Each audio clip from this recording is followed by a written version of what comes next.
Fala, filhotes, estão vivos? No vídeo de agora nós vamos falar um pouquinho sobre história regional e história local. O que se entende por história regional e história local?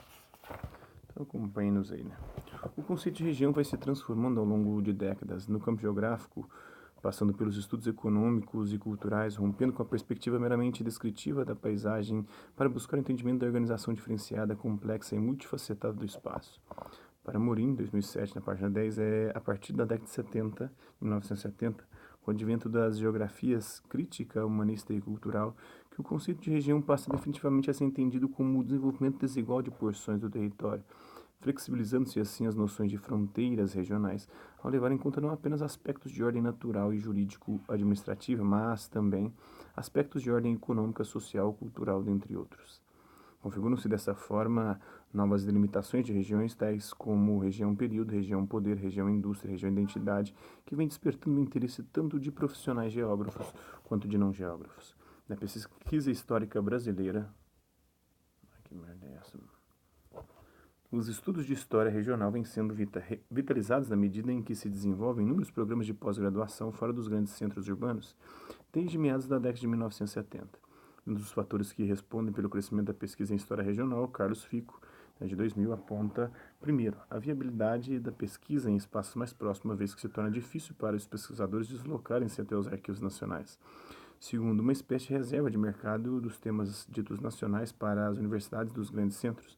Terceiro, a importância dos temas locais para a construção das identidades sociais.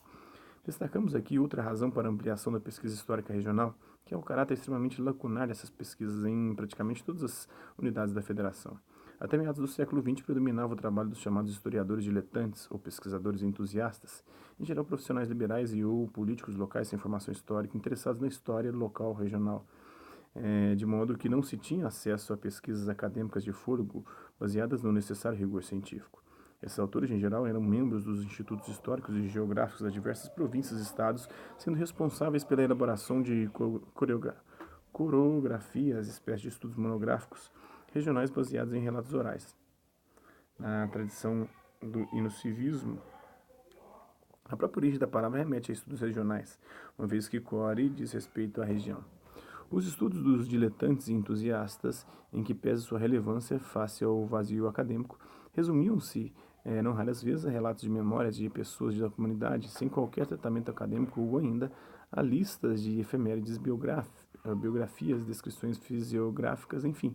Consistia num repositório de informações em seus aspectos factuais e cronológicos, uma espécie de resgate da história local, razão pela qual se justifica plenamente a relevância social e acadêmica da pesquisa no âmbito local regional. Nesse sentido, cumpre indagar como têm sido tratados os estudos com enfoque local regional pelos historiadores profissionais. Amorim distingue sinteticamente duas tendências conceituais que definem e delimitam o espaço regional na interface geografia e história, nos termos que seguem. Na primeira corrente, a definição parte do objeto e não do sujeito do conhecimento. Ao usar interpretações marxistas, concorda com o que define e delimita as fronteiras regionais é o modo de produção vigente, visto sob um aspecto mais amplo, o qual envolve não só as relações de produção internacionais, como a própria dinâmica da luta de classes. Na segunda corrente, a definição do que seja a região e suas fronteiras surge das análises produzidas pelo sujeito do conhecimento.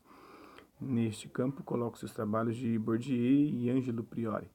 Para esses autores, a região é uma construção do sujeito que igualmente a delimita, a partir de padrões próprios, porém fundamentados na realidade existente. Como se vê, não há uma única linha interpretativa nos estudos chamados localistas, regionalistas e possivelmente um dos primeiros dilemas desses historiadores consiste na identificação dos critérios definidores do espaço regional.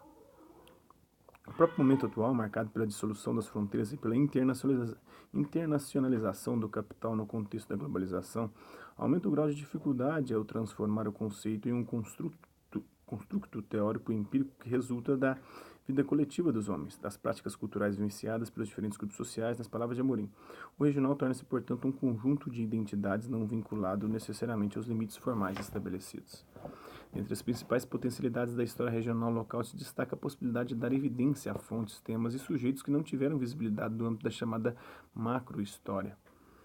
Cardoso, em 1997, situa a macrohistória no contexto do paradigma iluminista, definindo-a pela sua preocupação preocupação com a escrita de uma história científica, racional e global, com pretensões de construir narrativas históricas para explicar as sociedades a partir de modelos hipotético-dedutivos e visão holístico-estrutural, contribuindo assim para o conhecimento de múltiplas experiências históricas e o reconhecimento das diversas identidades que compõem a sociedade brasileira. É necessário, no entanto, registrar que os estudos locais e regionais trazem aos historiadores alguns problemas e requerem cuidados, tais como a dispersão da documentação a ser examinada, uma vez que raramente ela se encontra organizada em arquivos públicos, sendo mais facilmente localizada em arquivos familiares, paroquiais, cartoriais, enfim, em instituições não especializadas na sua guarda e conservação. B. A inexistência de fontes impressas em alguns casos, requerendo do pesquisador a disposição de trabalhar com outras fontes e possibilidades metodológicas, como memória oral, por exemplo. E C. A proximidade temporal e física com os sujeitos históricos implicados na pesquisa que exige do pesquisador maior rigor científico na seleção das fontes e na interpretação dos dados. D.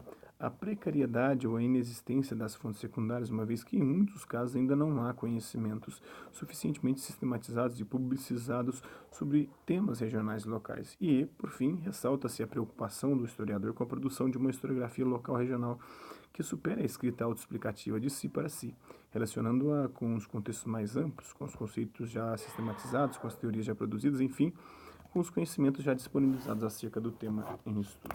Bom, então é isso aí. Espero que vocês tenham gostado do vídeo. Se curtiu, dá um like, não curtiu, dá um dislike. Se interessar pelo conteúdo do canal, é só se inscrever, ativar o sininho e aguardar os próximos vídeos e as próximas notificações. Deixe também seus comentários dizendo o que você tem achado dos vídeos, sugestões de temas e assuntos para serem abordados em vídeos posteriores. É isso aí. Hasta la vista, babies, e até a próxima.